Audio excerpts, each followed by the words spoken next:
시인으로 유명한 용혜원 목사님이 참 시집을 많이 내셨는데요. 100권이 넘는, 참 사람이 한 권도 내기 어려운데 100권이 넘는 시집을 내셨고, 작년 연말에 또 하나의 시집을 내셔서 그 시집을 이제 구하게 되었습니다. 목사님께서 이번에 새로 내신 시집의 제목은 사랑 그 그리움, 사랑 그 그리움입니다. 처음에 있는 그 저자애가 쓴 서문을 보면, 이 세상에 외롭지 않은 사람이 있으랴, 이 세상에 외롭지 않은 사람이 있으랴, 외로우니 사랑하고 외로우니 시를 쓴다. 그 목사님께서 시를 쓰는 이유는 외로워서 시를 쓴다는 것이죠. 그래서 이 땅에 사는 외로운 사람들에게 이 시를 드린다 하면서 시집을 내셨습니다. 그 중에 사랑 그 그리움 시를 소개해 드리면, 사실 요즘에 책 한 권 사기가 쉽지가 않고 시집을 사기는 쉽지 않습니다. 그런데 시 한 편을 읽으면 정말 감성이 조금은 올라오는 것을 느끼는데, 무딘 감성이 좀 회복되는 그런 바람으로 시를 읽어 드리겠습니다. 내가 하고픈 사랑이 아직도 꽃피지 못하였기에 사랑 그 그리움이 남아있다. 사랑을 하면 꽃피고 열매를 아름답게 맺어야 하는데 내 사랑은 언제나 머물러 있다. 사랑을 하면 행복하고 즐겁고 기뻐하며 감동 속에 살아야 하는데 내 사랑은 부족하기만 하다. 내가 하고픈 사랑은 아직도 꽃피지 못하였기에 사랑 그 그리움이 남아있다. 사랑의 꽃이 다 피지 못하였기에 사랑의 그리움을 시인은 노래하고 있습니다. 여러분, 우리의 가장 부족한 것은 돈이 아니죠. 가장 부족한 것은 바로 사랑의 부족, 사랑의 그리움 속에 우리 외로움에 사무치며 우리는 살고 있습니다. 한 해가 벌써 열흘이 지나지 않았습니까? 이 한 해를 시작하면서 나에게 무엇이 가장 부족한가 살펴보면 그것은 바로 사랑이 가장 부족한 것을 우리는 느끼게 됩니다. 본문의 말씀은 예수님께서 세례를 받으시는 장면인데요, 예수님께서 마가복음에 제일 먼저 등장하시는 그러한 장면입니다. 마가복음 1장 1절부터 8절까지는 세례 요한에 대한 말씀이고, 1장 9절부터 예수님께서 처음으로 마가복음서에 등장하시는데, 예수님의 어렸을 때의 모습은 마가복음에 기록되어 있지 않고 예수님께서 공생의 모습이 마가복음에 기록되어 있는데, 그 공생에는 예수님께서 유단강에 가셔서 세례를 받으심으로 공생애는 시작됩니다. 9절을 보시면 그때 예수께서 갈릴리 나사렛으로부터 와서 요단강에서 요한에게 세례를 받으십니다. 여러분, 이 요한이 주는 세례는 회개의 세례입니다. 죄가 없은 예수님께서 받으실 만한 이유가 없죠. 하지만 왜 예수님께서 요한에게 세례를 받으시는가? 자신의 죄가 아니고 세상 죄 때문에, 세상 죄를 지고 가신 어린 양이시기 때문에 만 백성의 죄를 지시고 예수님은 요한으로부터 회개의 세례를 받으신 것입니다. 예수님 세례 받으시고 물에서 올라오실새 하늘이 갈라집니다. 성령이 비둘기처럼 자기에게 내려오심을 보게 되는데, 이 자기에게 정확한 원문의 뜻은 자기 안입니다. 바로 성령께서 예수님 안에 거하시는 거죠. 예수님은 세례를 받으심으로 성령 충만케 되신 것입니다. 그때 하늘로부터 소리가 들려집니다. 너는 내 사랑하는 아들이다. 내가 너를 기뻐한다. 이 음성은 성부 하나님의 음성인 것이죠. 성부 하나님께서 성자 예수님에게 내가 너를 사랑한다, 내가 너를 기뻐한다, 이것을 말씀하십니다. 여러분, 앞으로 3년의 공생에는 힘든 공생입니다. 수많은 어려움도 있고 마침내 십자가에서 죽어야 됩니다. 얼마나 하실 말이 많겠습니까? 성부 하나님께서 이것은 하고 하지 말라 등등의 잔소리를 하신 것이 아닙니다. 가장 중요한 것을 성부 하나님께서 성자 예수님에게 하셨는데, 그것은 바로 내가 너를 사랑한다, 너를 기뻐한다, 이 말씀입니다. 예수님께서 대단한 일을 하셔서 사랑한다, 기뻐한다, 이게 아닙니다. 예수님의 존재만으로 너를 사랑한다, 너를 기뻐한다 라고 말씀하십니다. 사역보다도 존재가 먼저인 것이죠. 이 주님의 음성은 예수님께서 공생의 사역을 마치실 때쯤 십자가를 지시기 전 변화산에서 다시 한번 이 음성을 예수님께서 듣게 됩니다. 예수님 십자가를 지시기 전 사랑하는 제자 베드로와 야고보, 요한을 3명을 데리시고 변화산에 올라가셨습니다. 변화산, 예수님의 용모가 신령한 모습으로 바뀌어졌습니다. 그때 홀련히 빛난 구름 가운데 소리가 나죠.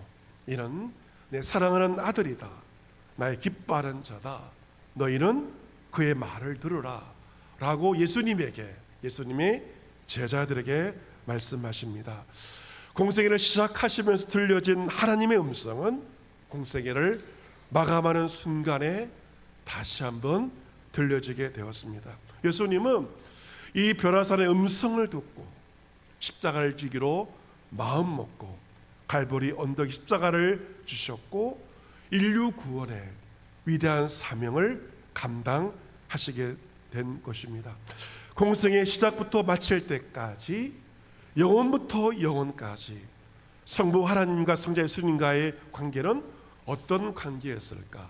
그것은 바로 사랑의 관계, 그리고 기쁨의 관계였습니다.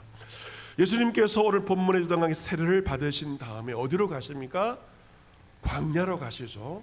광야에 40일 동안 금식하시면서 기도로 공생의 사역을 준비하시면서 사탄의 3가지 시험을 받습니다. 사탄이 예수님에게 첫 번째 무엇을 시험합니까?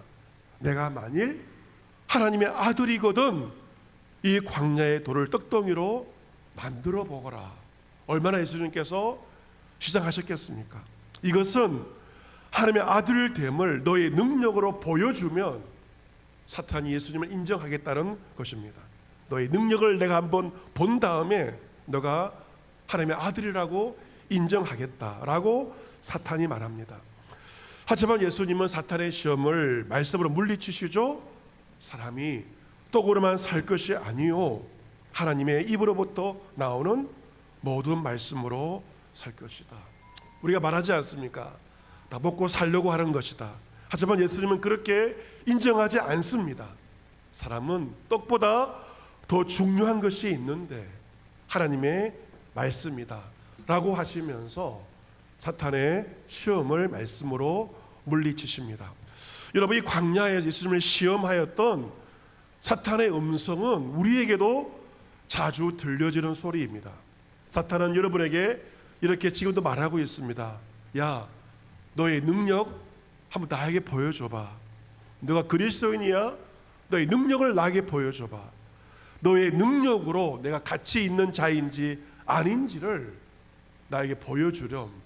사탄이 그렇게 말합니다. 너에게 능력이 좀 보이면 너는 가치 있는 자이지만 너 아무 능력이 없다면 너는 무가치한 자야, 너 쓸데없는 자야, 너 쓰레기야 라고 사탄이 이야기를 할 것입니다. 너의 학벌로, 너의 스펙으로, 너의 돈을 가지고 너의 존재 가치를 나에게 입증해 보여줘 라고 이야기를 합니다. 그래서 우리는 공부하죠. 열심히 공부하고, 그리고 또 학사, 석사, 박사, 고등 학문을 하기도 합니다. 어려운 자격증을 따기도 합니다. 남에게 무시당하지 않기 위해서 돈도 벌고 자신의 스펙을 쌓고 능력을 쌓기도 하지만 세상의 소리는 우리를 주눅들게 합니다. 다른 사람과 비교해 볼 때 한없이 초라해 보이는, 위축되는 내 모습을 보게 되고 내 안에 부정적인 생각이 들 때가 얼마나 많이 있습니까? 우리 어려서부터 무언가를 통해서 누군가로부터 사랑받으려고 합니다. 심지어 부모에게도 인정받으려고. 착한 일을 많이 하면, 공부 잘하면 엄마가 나를 사랑해 주시겠지, 아빠가 나를 사랑해 주시겠지, 그런 생각을 가지기도 합니다. 하지만 하나님은 우리의 존재만으로 우리를 사랑하시고 존재만으로 우리를 기뻐하시면서 너는 보배롭고 존귀한 자라고 우리에게 말씀하십니다. 하나님께서는 공생의 사역을 시작하는 예수님에게 여러 가지 분부를 하지 않습니다. 가장 중요한 한 가지를 말씀하시죠. 너는 내가 사랑하는 아들이다. 내가 너를 기뻐하노라. 오늘 설교 제목처럼 너는 내 사랑, 내 기쁨이라고 말씀하신 것입니다. 같이 해보겠습니다. 너는 내 사랑, 너는 내 기쁨. 여러분, 예수님은 이 세례를 받으시면서 하나님의 음성을 듣게 되었고, 그 다음에 사탄이 예수님을 유혹하였지만 사탄의 음성에 넘어가지 않고 사람들의 음성에 좌우되지 않고 하나님의 음성 가운데 공생의 삶을 살아가셨던 것입니다. 우리를 향한 주님의 사랑이 스바냐 3장 17절에도 잘 묘사가 되어 있습니다. 너희 하나님 여호와가 너희 가운데 계시니 그런 구원을 베푸실 전능자이시라. 그가 너로 말미암아 기쁨을 이기지 못하시며 너를 잠잠히 사랑하시며 너로 말미암아 즐거이 부르며 기뻐하시리라. 우리를 바라보시면서 기쁨을 주체하지 못하시고 우리를 잠잠히 유별나게 사랑하시지 않고 우리를 잠잠히 사랑하십니다. 여러분, 새해가 시작된 지 열흘이 지났습니다. 여러분의 마음이 어떠한지요? 새해가 시작되었다고 해서 네 마음이 새롭게 바뀌어지는 것은 아닙니다. 지친 마음이 새해가 되었다고 해서 갑자기 회복되지는 않습니다. 한 해 동안 달려갈 많은 것들이 기다려지기보다는 또 막막해집니다. 두려움을 느끼게 되기도 합니다. 우울해지기도 하고 불안해지기도 하고 한 해를 살아가는 것이 버거워지기도 합니다. 그런 생각들이 마음속에 밀려올 때 어떤 마음을 가지게 됩니까? 나는 아무 쓸데없는 사람이야. 나는 아무것도 아닌 자야. 나에게 좋은 순간은 오래가지 않을 거야. 나는 좋은 것 누릴 자격이 없어. 이러한 생각이 떠올라친다면 여러분의 마음은 한없이 어두워질 것입니다. 부정적인 생각은 꼬리에 꼬리를 물게 되어 있습니다. 만약 그런 생각이 든다면 생각을 멈추기 위해서 손을 움직이시고 발을 움직이셔서 심리 전문가들이 이것을 말합니다. 생각이 복잡해지면 손을 움직이고 발로 움직여라. 저도 생각이 복잡해질 때는 교회 앞 공원들이 있잖아요. 교회 앞에도 있고 달동 문화공원 있는데 그냥 걷습니다. 걷다 보면 생각이 정리가 되고 성경을 듣기도 하면서 마음을 추스르게 되는데, 내 마음속에 부정적인 생각이 들 때마다 하나님의 사랑을 내 마음에 새겨야만 부정적인 생각을 통제할 수가 있는 것이고, 부정적인 생각이 들 때마다 긍정적인 부분을 부각해야만 내 마음의 균형을 받칠 수가 있는 것입니다. 나의 마음에 사랑과 행복과 평강이 깃들기를 기원하는 것입니다. 여러분께서 이제 아침에 일과를 시작할 때 어떤 모습으로 아침에 일과를 시작하십니까? 아마 화장실에 아마 다 출입을 할 건데요.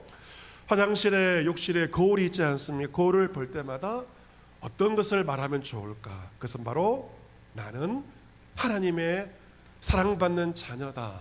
그것을 외치면서 하루를 시작하면 좋을 것 같습니다. 같이 보겠습니다. 나는 하나님의 사랑받는 자녀입니다. 아멘. 하나님의 사랑받는 자녀다. 이것을 아침마다 한번 고백하시기를 바랍니다. 하루를 마감했을 때도 역시 하나님의 사랑받는 자녀임을 꼭 한번 되뇌어 보시길 바랍니다. 물론 보람찬 하루를 보냈을 때도 있을 것이고 후회스러운 하루를 보냈을 수도 있지만, 그럼에도 불구하고 나는 여전히 하나님의 사랑받는 자녀입니다. 이처럼 우리가 주님으로부터 이 사랑을 입은 자라면 우리는 주님의 그 사랑을 가지고 우리 주위의 사람들을 사랑하며 용납하며 살아가야 할 것입니다.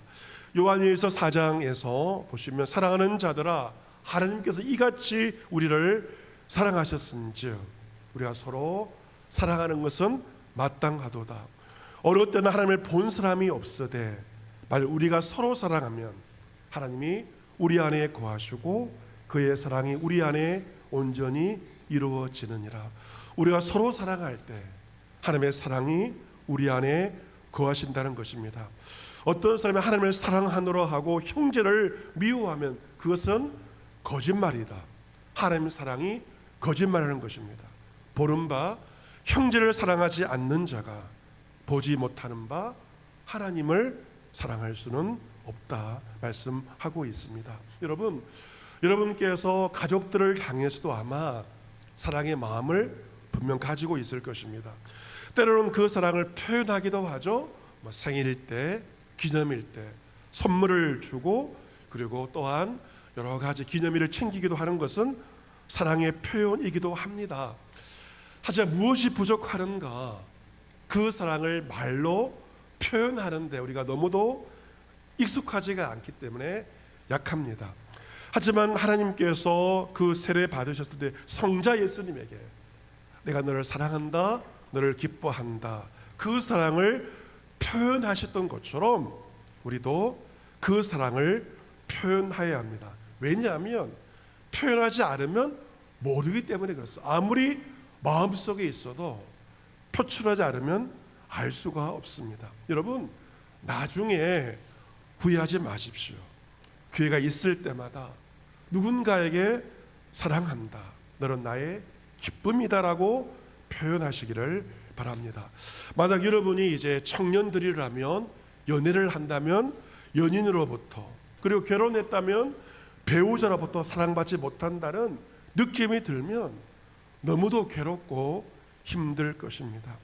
누군가의 관심에 우선순위에 밀려버리게 되면 우리 마음은 슬퍼지게 마련입니다. 이 사랑의 고백은 특별한 한 번이 아니라 순간순간 표현되어져야 하는 것이죠. 일보다 더 중요한 것은 사랑입니다.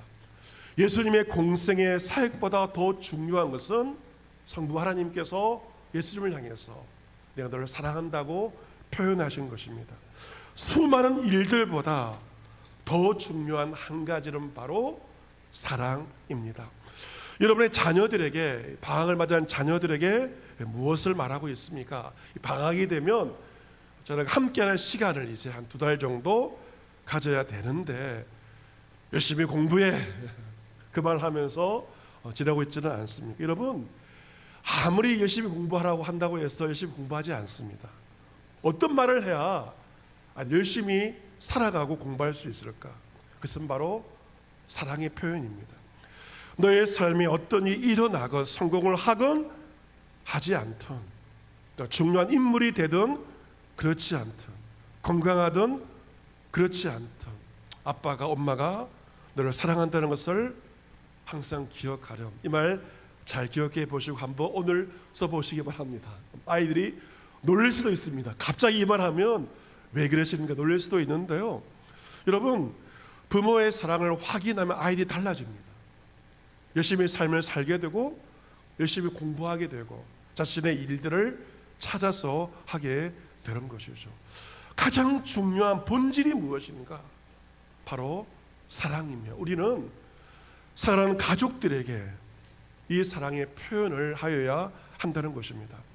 어저께 곡 안성기 배우의 영결식이 있었죠. 여러분께서 매체를 통해 확인했던 것처럼 정말 존경스러운 배우였고 많은 사람들에게 후배 배우들과 많은 사람들에게 존경받는 아까운 죽음이었습니다. 특별히 아내가 언젠가 출연해서 인터뷰를 한 적이 있는데요. 이 남편이 신이 아닌가 할 정도로, 왜냐하면 화를 내야 될 상황에서도 화를 내지 않기 때문에 함께 사는 아내가 보기에도 이 남편이 사람이 아니고 신이 아닐 정도의 그런 생각이 들 정도로 정말 고결한 사랑의 삶을 살았던 것이죠. 독실한 캐톨릭 신자인데 세례명이 사도 요한입니다. 사도 요한, 사랑의 사도로 유명한 사람인데 정말 세례명처럼 사랑의 삶을 살았습니다. 그 영결식 때 고인의 장남 안다빈 씨 유족을 대표해서 감사 인사를 전하고 편지를 꺼내 읽었습니다. 5살 때 아버지께 받은 그 편지를 이제 소개하였습니다. 그 편지가 참 감동적이었습니다. 다빈아, 내 이 세상에 처음 태어나던 날 아빠를 꼭 빼어 닮은 아빠 주먹보다도 작은 너의 얼굴을 처음 보는 순간 아빠의 눈은 어느새 눈물이 글썽거렸지. 그런데 벌써 이만큼 커서 어젓해진 너를 보면 아빠는 이 세상에 아무것도 부러울 것이 없구나. 다빈아, 다빈이는 이 다음에 어떤 사람이 되어야 할까? 그래, 아빠는 다빈이가 항상 겸손하고 정직하며 남을 사랑할 줄 아는 넓은 마음을 가진 사람이 되었으면 한다. 그리고 자신의 이런 최선을 다하고 시간을 꼭 지킬 줄 알며 실패나 슬픔을 마음의 평화로 다스릴 줄 아는 그런 사람이 되거라. 그리고 무엇보다도 남자는 야망과 용기를 잃지 말아야 한다. 어떤 어려움 앞에서도 자신을 잃지 말고 끝없이 도전해 보아라. 그러면 네가 나아갈 길이 보인다. 그리고 너의 동생 필립이 있다는 것을 항상 기쁘게 생각하고 동생을 위해 기도할 줄 아는 그런 형이 되거라. 내 아들 다빈아, 이 세상에서 참으로 바꿀 수 없이 필요한 것이란 바로 착한 사람이라는 것을 잊지 말아라. 1993년 11월 아빠가 그의 연기 아역배우로 출발한 그의 배우의 연기도 탁월하였지만 그의 삶과 그의 사랑은 가족들에게, 모든 국민들에게 사랑이 되었고 그리움이 되었습니다. 사랑하는 성도 여러분, 하나님께서 하늘을 열어가는 우리에게 이것을 말씀하십니다. 내가 너를 사랑한다. 내가 너를 기뻐한다. 올 한 해 이 주님의 음성을 마음에 간직하고 한 해의 삶을 살아가시기를 바랍니다. 나의 정체성은 무엇인가? 그것은 하나님의 사랑받는 자녀, 이것이 나에게 가장 중요한 정체성입니다. 여러분, 직장에서 얻는 타이틀이 있습니다. 어떤 좋은 높은 위치에 오를 수도 있죠. 하지만 여러분, 직장의 타이틀이 영원하지 않습니다. 모든 것은 결국 언젠가는 내려와야만 하는 것입니다. 과거의 아이들의 소원은 어떤 소원이었죠? 대통령. 요즘 아이들의 소원은 정규직 되는 게 소원이라고 합니다. 좋은 회사의 정규직이 소원입니다. 하지만 아무리 좋은 직장의 정규직도 영원하지가 않고 언젠가는 그 자리에서 내려와야 되고 책상을 빼야 할 때가 온다는 것이죠. 우리 장로님 한 분이 작년 말로 좋은 회사의 정년퇴직을 이제 하게 되었는데 어제 주담 깔끔히 팀원들 청소하시는 분들입니다. 식사 후에 좋은 카페에 가서 차 한잔 잘 대접하고 좋은 시간 가지기로 하였습니다. 모두가 소원하는 직장이라 할지라도 그 자리가 정규직이어도 그 자리가 영원하지가 않고 그 자리에서 내려올 때가 있습니다. 직장의 자리가 영원하지가 않고 국적조차 바꿀 수가 있고 다른 나라의 국민이 될 수가 있습니다. 그런데 나의 영원한 정체성이 있습니다. 그것은 무엇입니까? 하나님의 사랑받는 자녀. 내가 잘되든 잘못되든 건강하든 병들든 내 상황에 상관없이 나는 하나님의 사랑받는 자녀입니다. 여러분 가운데 안성기 배우보다 나이가 더 많으신 분들이 많이 있을 것입니다. 여러분, 언제 우리에게 마지막 날이 찾아올지 모릅니다. 우리에게 주어진 시간은 사랑하게도 짧은 시간입니다. 몇 년을 살고보다 더 중요한 것은 내가 사랑으로 살았는가, 나의 식구들 가운데, 그리고 나의 소중한 사람들 어떤 모습으로 기억될 것인가, 그것이 내가 살아온 연수보다 더 중요한 것입니다. 오늘도 성령을 통해 주시는 음성, 내가 너를 사랑한다, 너를 기뻐한다, 하늘의 음성을 듣고 사탄의 부정적인 소리를 이겨내며 주님의 사랑으로 나를 사랑하고 서로를 사랑하고 서로 용납하며 한 주간 한 해를 살아갈 수 있는 이런 모두가 될 수 있기를 주님의 이름으로 축복합니다. 아멘.